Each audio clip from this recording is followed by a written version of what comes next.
1 Korintus pasalnya yang ke-15.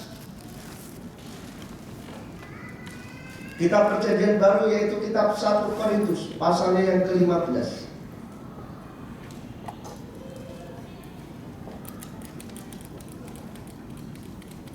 Ayatnya ke-44.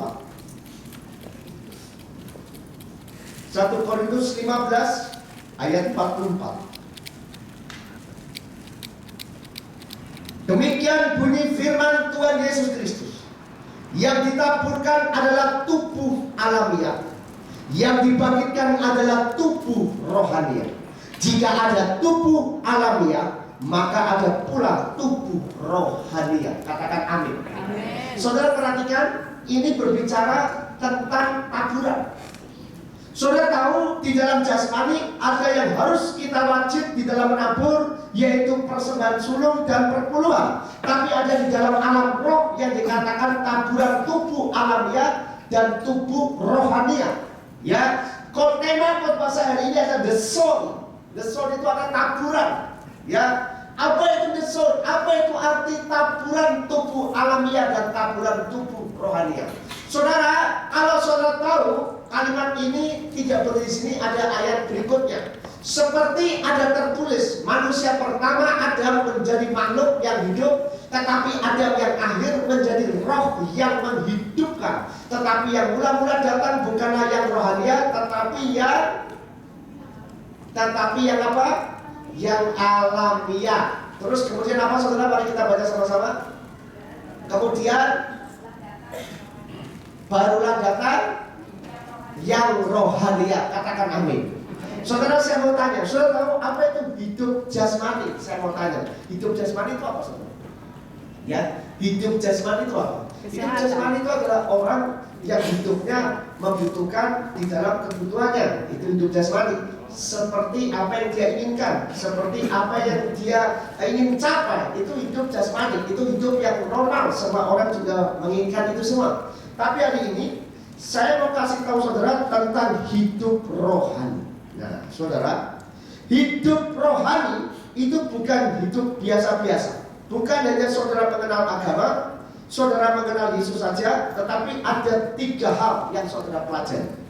Hal yang pertama, dikatakan bahwa di sini dikatakan yang ditaburkan di ayat 44 adalah tubuh alamiah. Apa itu tubuh alamiah? Artinya tubuh yang lama yang masih ada unsur dosa. Jadi hidup lama yang masih ada unsur dosa. Kemudian orang yang melakukan tubuh alamiah ini perlu mengalami kebinasaan. Katakan binasa. Binasa. Katakan binasa. Binasa. Saudara tahu, binasa itu bukan berarti kita harus mati, berarti kita harus masuk ke dalam peti baru binasa. Tidak, tetapi kita harus melepaskan, memisahkan yang namanya hidup lama, hidup yang mengandung unsur dosa asal Adam dan Hawa. Kita harus lepaskan itu untuk belajar menjadi hidup baru. Ya, saya tidak bicara tentang baptisan, saya mau bicara tentang the soul, taburan 3 hal yang harus kita pelajari. Hal yang pertama yaitu adalah menabur dalam kebinasaan, yang berarti adalah melepaskan unsur dosa, melepaskan kelemahan kita untuk melihat hal besar. Saudara, banyak orang Kristen yang sekarang masih hidup di dalam taburan hidup lama. Dia masih melihat kekurangan, melihat kekhawatiran yang mengakibatkan dia menjadi ciut hati, menjadi sangat takut. Ini adalah hidup lamanya masih ada. Maka saudara, firman Tuhan berkata begini di 1 Samuel 16. Dikatakan begini, saudara boleh baca sendiri di rumah. Tetapi Daud tetap menjadi pelayanku dan, nah saudara dengarkan, tetapi Daud tetap menjadi pelayanku. Saudara, orang Kristen jangan titik di sini, ada lanjutannya, dan membawa senjatanya Saul. Jangan menjadi seorang pelayan yang tetap menjadi pelayan, itu pelayan bodoh. Maka firman Tuhan berkata, jangan kamu bodoh. Kalau kamu tetap menjadi pelayan, kamu seperti yang namanya sapi atau lembu yang dicucuk hidungnya, disuruh ke sana, disuruh ke sini, ke kiri. Kenapa? Karena dia tidak mengerti bahwa dia harus membawa senjatanya Saul. Itu katanya 1 Samuel 16. Berarti yang namanya pelayan itu ada sambungannya dan membawa senjata. Saudara, senjata itu resiko. Berarti ketika saudara melayani harus siap terima resikonya. Nah, sekarang apa yang dimaksud di dalam senjata ini, saudara? Di kitab Efesus berkata, engkau harus mengenakan senjata perlengkapan Allah. Yang pertama, topi, ketopong, keselamatan. Terus, berarti orang yang melayani, pikiran lama, pikiran dari manusia lama itu harus dikuburkan. Kemudian apa lagi? Berikat pinggang kebenaran. Kenapa kita harus berikat pinggang kebenaran? Karena kalau tubuh kita masih tubuh yang lama, kita melihat tangan kita miskin, maka kita akan berkata, kita tetap miskin. Tidak. Tubuhmu adalah tubuh kebenaran. Engkau sanggup mengubah keadaan. Tubuhmu itu bukan sekadar tubuh pelayan, tapi engkau membawa senjata raja. Saudara tidak hanya sekedar pelayan, tapi engkau harus membawa senjata raja. Nah, ini yang membuat pelayananmu berbeda. Tapi kalau engkau hanya sekedar pelayan, bedanya engkau dengan yang lain itu sama-sama pelayan. Saudara bukan pelayan sembarangan, tapi membawa senjata raja. Kalau engkau hanya pelayan, tidak berbeda dengan yang namanya pembantu. Saudara, ini beda. Ini bukan dengan pembantu, nggak sama dengan pembantu, nggak sama dengan guru, nggak sama dengan yang namanya itu kuli, nggak sama dengan yang namanya bapu. Beda, saudara. Kenapa saudara bisa dipercaya membawa senjata Allah? Ini yang luar biasa. Yang jadi masalah, saudara, senjatanya Allah ini kita belum terima, kita sudah takut dulu. Karena yang namanya membawa senjata harus tahu resikonya. Saudara harus tahu resiko. Ya, saya mau masuk lebih dalam lagi. Mari kita lihat taburan yang kedua.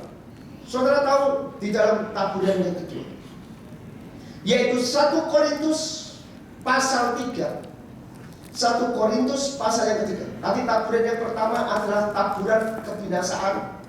Berarti hidup lama harus dibinasakan. Hidup orang yang di manusia lama ketakutan harus dibinasakan sekarang. Yang kedua, taburan yang kedua yaitu 1 Korintus 3 ayat 11. Karena tidak ada seorang pun yang dapat meletakkan dasar lain daripada dasar yang telah diletakkan, yaitu Yesus Kristus. Ayat 12. Entahkah orang membangun di atas dasar ini dengan emas, perak, batu permata, kayu rumput kering, atau jerami. Sekali kelak pekerjaan masing-masing orang akan nampak, karena hari Tuhan akan menyatakannya. Sebab ia akan nampak dengan api, dan bagaimana pekerjaan masing-masing orang akan diuji oleh api itu. Saudara perhatikan, taburan yang kedua berarti taburan dari tahan uji. Saudara, taburan yang kedua ini penting, namanya tahan uji. Saudara jangan seperti yang namanya adalah aliran ilmu magic dari Ponorogo yang namanya tahan api atau tahan pisau. Jangan belajar itu, saudara. Dipotong-potong pisau nggak mempan, ditembak nggak mempan, dibakar juga nggak mati-mati. Jangan belajar itu. Tapi tahan uji yang perlu pelajari. Ini penting, tahan uji. Ya, ini sangat penting. Ya, saudara, kemarin saya ketemu dengan Pak Ridwan pribadi. Dia bilang, Pak, gimana yang namanya orang itu bisa dipercaya orang? Orang yang bisa dipercaya orang harus bisa diuji. Kalau orang saudara mau dipercaya, saudara harus diuji. Nah, diuji itu harus lulus, tapi tidak hanya sekedar diuji, tapi harus tahan uji. Taburan yang kedua ini penting, saudara harus tahan uji. Saudara harus memiliki dasar firman yang kuat agar tahan uji kita semakin kuat. Ya. Di sini saya mau masuk lebih dalam. Yang namanya tahan uji itu harus mengalami yang namanya banyak hal. Pertama, ujian dari atas, yaitu berasal dari rencana Tuhan. Yang kedua, ujian dari bawah yang berasal dari diri kita dan hidup nyata kita. Kalau ujian dari rencana Allah, Tuhan tahu ini endingnya bagaimana. Tapi bagaimana ujian yang Tuhan izinkan dari diri kita? Contoh, saudara tahu-tahu disuruh Tuhan untuk berangkat menginjil ke satu tempat yang jauh. Ya, kemarin saudara, gembala saudara membayar persepuluhan. Gembala saudara ini setia membayar persepuluhan. Ya, oh berarti Bapak kaya Pak. Nah, makanya kalau saudara mau kaya, jadilah hidup benar, nanti kan kaya. Dikirim perpuluhan nanti. Nah kan nggak usah bingung-bingung kan dikirim. Terus setelah itu Pak, berarti kalau Bapak dapat perpuluhan semakin kaya? Ya tidak juga, karena ada yang namanya diuji. Nah, Pastor Mutu habis khotbah di sini. Saya ini nggak begitu kenal sama Pastor GM ini. Nggak begitu kenal karena beliau habis khotbah di bulan lalu di sini. Kemudian jadi tiap hari saudara selalu dia kirim firman tiap hari, tiap pagi, nggak pernah absen. Tiap pagi itu pagi-pagi, oh ya Pastor Mutu ya. Gimana Pastor? Oh ya fine. And juga saya baik-baik saja. Ini ada firman buat kamu. Oh ya terima kasih. Saudara tahu-tahu Tuhan gerakkan. Pastor Mutu saya mau kasih yang namanya offering. Kamu kasih offering? Iya. Oh saya ini antar negara. Ya memang kalau antar negara kenapa? Offeringnya juga antar negara. Saudara tahu antar negara maksudnya? Kalau saudara bisa kasih persembahan dengan orang lokal seenaknya, antar negara nggak bisa seenaknya. Maksud saudara kasih offering persembahan ke Malaysia cuma 50.000, ya diketahui orang Malaysia lah. Ringgit Malaysia aja 50.000 itu cuma berapa ringgit? Saudara paham? Ini yang namanya diuji. Terus Pastor itu bilang gini, kalau begitu saya tak berdoa, kamu harus kasih offering kemana? Oh iya, sudah Pastor, nanti sebentar aja, gak usah lama-lama. Tolong ya, nanti tunggu saya. Katanya Pastor itu ini WA saya tinggi, sudah kirim ini ke India. No, sudah tahu India? Ini jatuh bluk, ngerti? Maksud saya paham? Saudara paham? India ini penduduknya besar, berapa ini? Penduduk terbesar kedua dunia yaitu India, nomor 1 Cina, betul? Sana kirim itu, kirim. Saudara perintahnya itu sama pastor, karena dia pernah khotbah di sini. Nah, saudara, ini namanya diuji. Kalau saudara diuji sama Tuhan, saudara harus melakukannya. Ini yang namanya diuji dari atas. Dan yang jadi masalah diuji dari bawah. Jangan saya India, kenapa enggak Singapura aja? Atau ada kota kecil di Swiss itu saudara penduduknya cuma sekian ribu, dia pengen merdeka. Sekian ribu mau merdeka, 3.000 orang mau merdeka, ada perdana menteri, presiden, paling tentaranya juga berapa puluh orang. Ada kota kecil di Swiss mau merdeka, aneh-aneh. Swiss ini penduduknya 46 juta. Ada kota kecil di dekat Swiss ini mau merdeka sampai sekarang. Nah saudara tahu, kalau Tuhan izinkan ujian dari kerajaan Allah ada di dalam hidup saya dan ujian dari diri saya sendiri. Kamu bagaimana? Pastor Mutu ini mau melihat saya, apakah kamu siap untuk melakukan ke India? Di Chennai, Al-Fatanam Chennai, Pastor Saint John Michael. Ini beliau ini gak punya gereja, tapi penduduk India banyak. Kalkulatornya sampai ini berapa ini? Tapi itu luar biasa. Maka saudara, kalau diuji sama Tuhan, tidak ada berkata, ya Tuhan saya mau. Tapi bagi ujian dari diri kita sendiri, harus perlu komitmen untuk melakukan itu. Sebelum saya ke pabrik, saudara, saya ke Western Union. Saya kirim melalui Western Union. Bukan dikirim melalui pasar. Pasir. Sudah pastor, beres. Pastor sudah pendeta gila. Pendeta gila itu kirim melalui Western Union, kirim melalui WU. Nah itu, saudara tahu saya itu belum pernah ngirim WU kemana? Tanya. Akhirnya di bank BII sama bank namanya Bank Permata. Nah, di sini yang namanya kita harus tahan uji, harus lulus uji. Pagi-pagi saya harus ke sana. Pastor, hari ini saya harus beres ya. Nih, tak saya foto, ini nomor pinjam. Dia bilang apa? You are key. sukses in master of breakthrough in this. Itu yang namanya tahan uji dari bawah.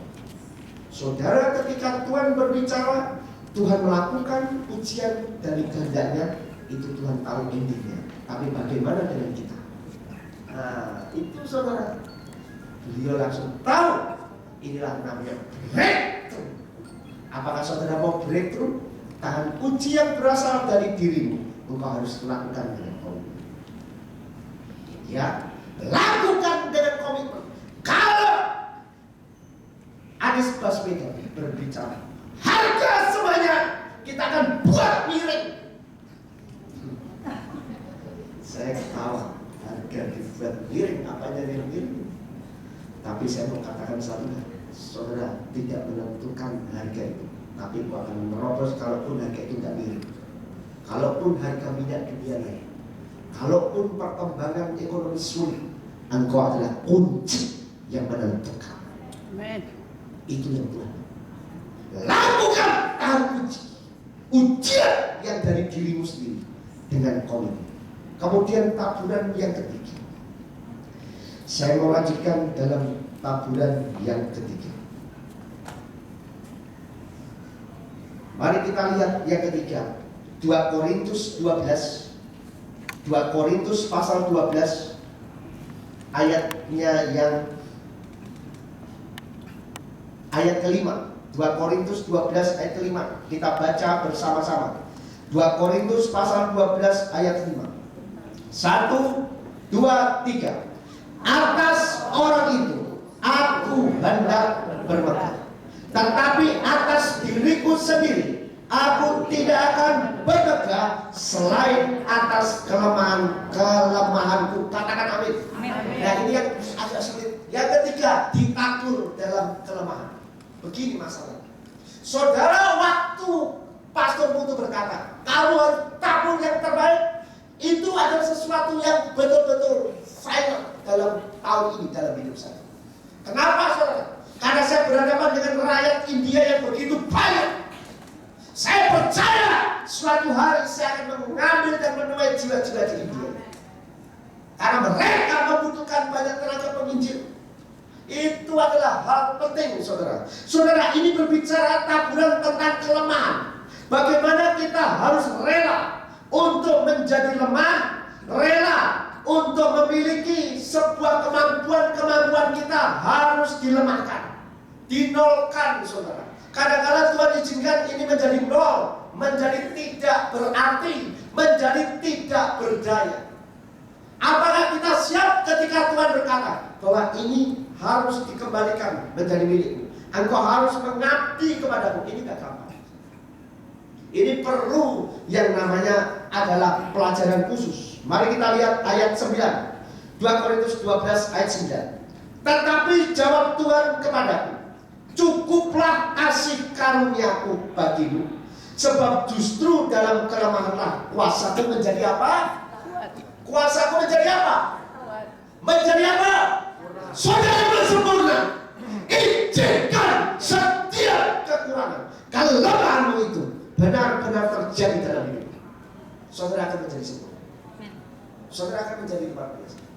Saudara akan menjadi orang yang dahsyat. Nah, saudara, kemudian di ayat berikutnya dikatakan begini, sebab itu terlebih suka aku bermegah atas kelemahanku, supaya kuasa Kristus turun menaungi aku. Kuasa Tuhan turun menaungi saya dan saudara. Tidak hanya berkuasa dan berdua saja. Ketika engkau mengizinkan engkau menjadi lemah, ketika engkau mengizinkan engkau menjadi lemah. Kemudian ayatnya yang ke-10. Karena itu aku senang dan rela di dalam kelemahan, di dalam siksaan, di dalam kesukaran, di dalam penganiayaan dan kesesakan oleh karena Kristus. Sebab jika aku lemah, maka aku apa? Maka aku apa, saudara? Kuat. Maka aku apa, saudara? Kuat. Saudara mau jadi kuat? Amen. Saudara mau jadi kuat? Amen.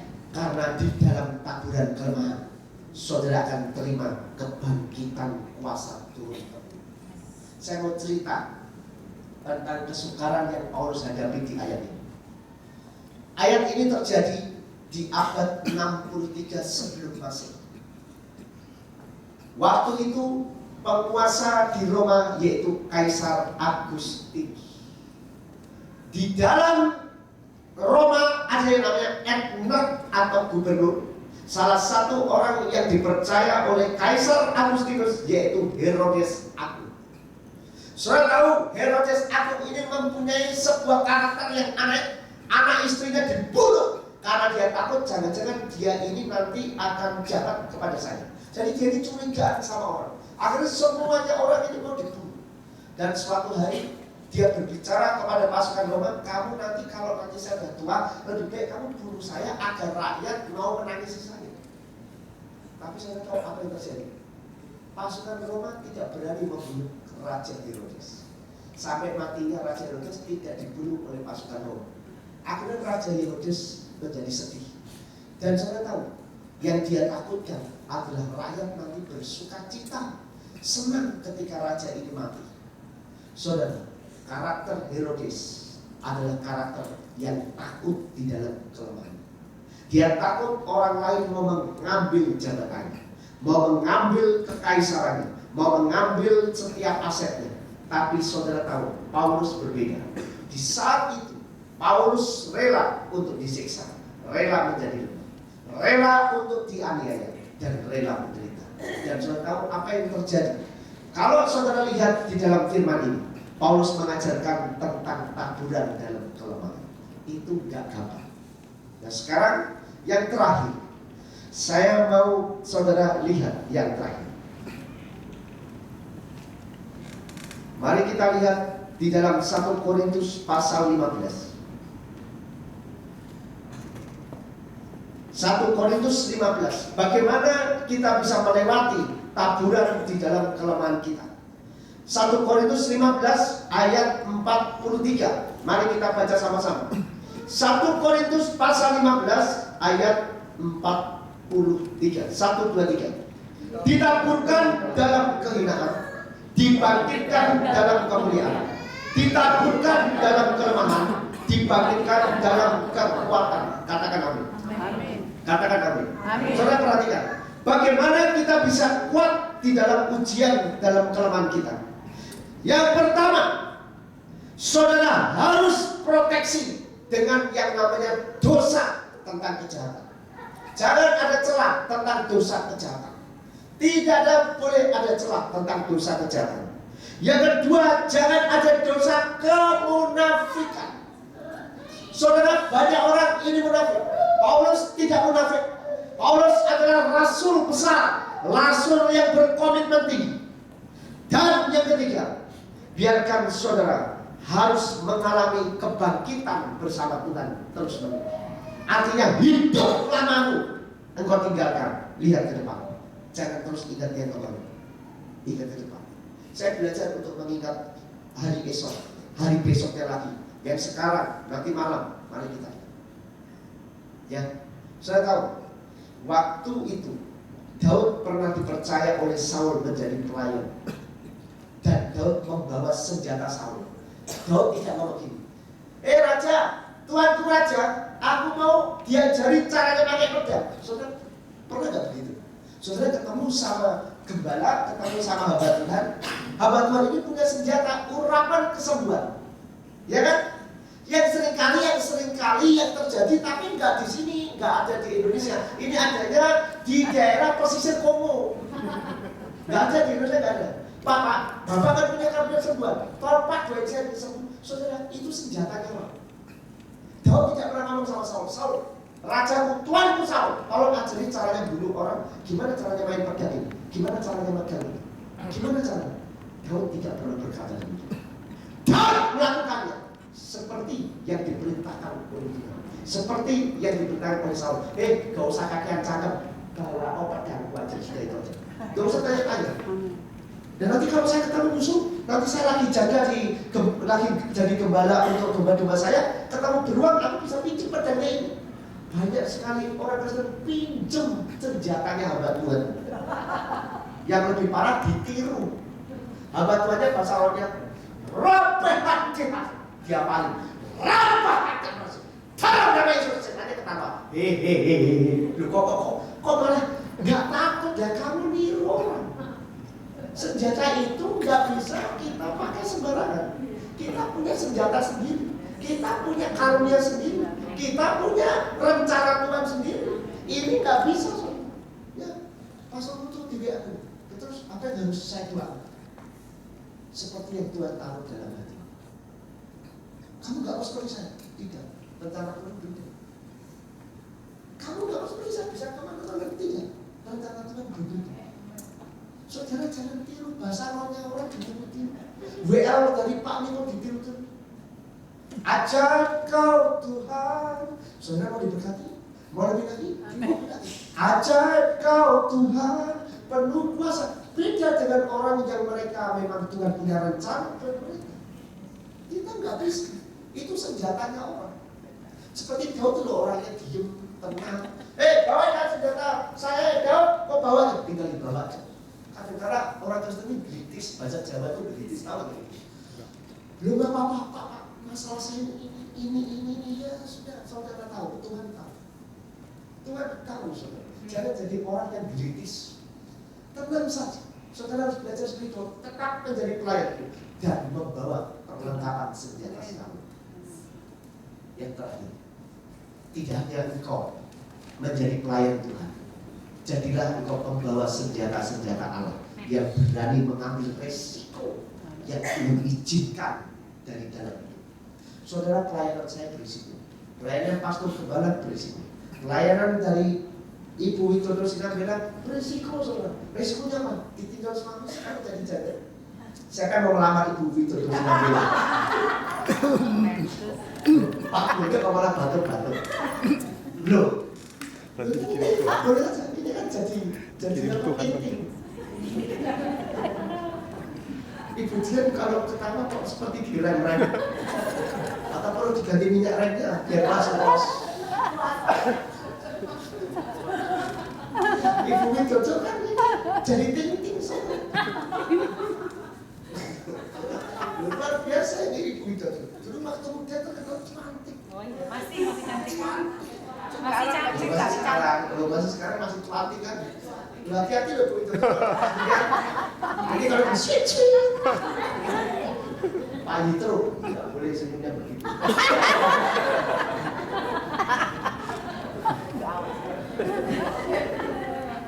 Loh ya kan? Ini ditabur dalam kelemahan. Ibu Jodan harus melawan. Kenapa? Ini istri setia. Pokoknya my husband in my soul, in my heart, and in my life. Meskipun di plaza Senayan sendirian ada orang lihat dia lirik-lirik Bu Widodo, tapi dia tetap melihat ke depan. Aku tetap membawa senjata. Widodo Sinambi. Mantap misalnya. Ini pejuang luar biasa. Suaminya sudah selesai masuk di kerajaan surga, ibunya berjuang apa? Berjuang tetap setia mencintai suami. Ini luar biasa. Ya kan? Ibu Dodo ini masih cantik. Iya kan? Depan, belakang, kanan, kiri, atas.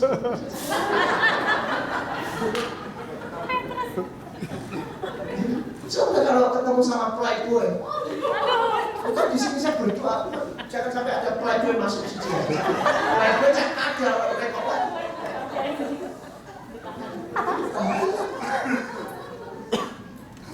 Atau Ibu dulu ngapain pelayan terus dari pagi sampai malam.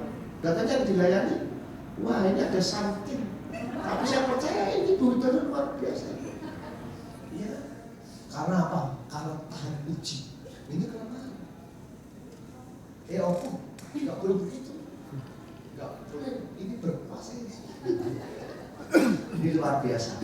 Maka hari ini, yang pertama, izinkan Tuhan untuk bekerja di dalam kelemahan-kelemahan yang Tuhan izinkan dalam hidup kita. Maka saudara, jangan ada saat ini celah dosa. Tetap lakukan yang benar di mata Tuhan. Kemudian taburkan kelemahan, pisahkan hidup lamamu. Jangan ada hidup lama, jangan ada ketakutan lamamu dalam hidup kita. Lepaskan itu semua, bebaskan itu semua.